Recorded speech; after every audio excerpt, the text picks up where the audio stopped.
we begin with metal powders, and those metal powders may be a single metal, or it may be an alloy that has been formed into that powder. And that's a very specific engineered product.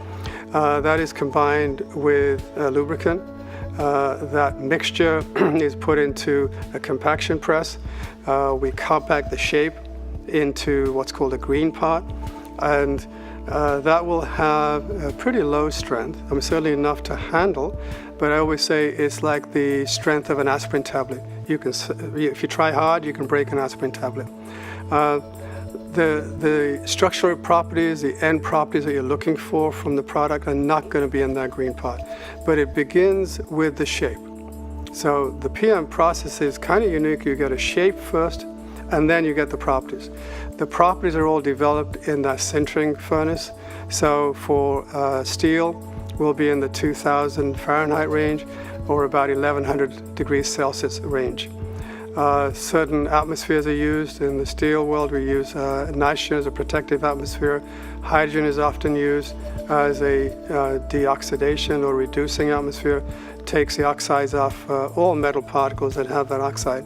We go through the sintering process, and many things are going on. It's a fairly complex set of phenomena that occur in there. But one thing is, first of all, as we go in the sintering furnace, we take out the lubricant, which is no longer necessary. We only needed the lubricant so we could eject the part out of the die. Now we have to take that lubricant out. That's done in the preheat sections of the furnace. As you go into the higher temperature sections of the furnace, the temperature goes up, and now we get actually particle-to-particle bonding. We also get alloying from one particle to another, different elements that may be involved. The porosity is reduced.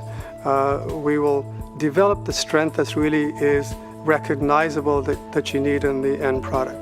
So we're building the properties, the strength at the sintering process. We also, at that stage, have quite a bit of control to ensure that we get the corrosion resistance that you need in the end application if you're working with stainless steels. That product, after sintering, now has properties that you cannot recognize or differentiate between a 100% raw dense part versus a PM part. Unless, of course, you do sections, and then you'll see the porosity. But it has the strength that you're looking for, and now it can go through all the operations that you might be able to do, the processes that you might take on for a 100% raw product. And that is heat treatment. The properties may be slightly different, but you heat treat in the same manner.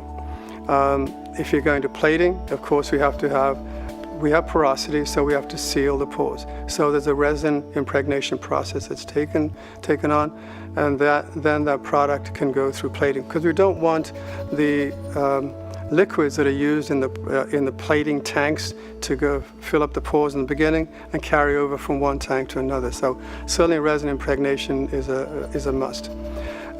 We can take those parts and also join them. We can weld parts together. But again, you have to have specific alloys and materials that will do the job. We have developed a specific PM aluminum alloy that actually is very well brazeable. We can certainly weld components, but we can also now have a material that's brazeable. So that's offerable to the customer.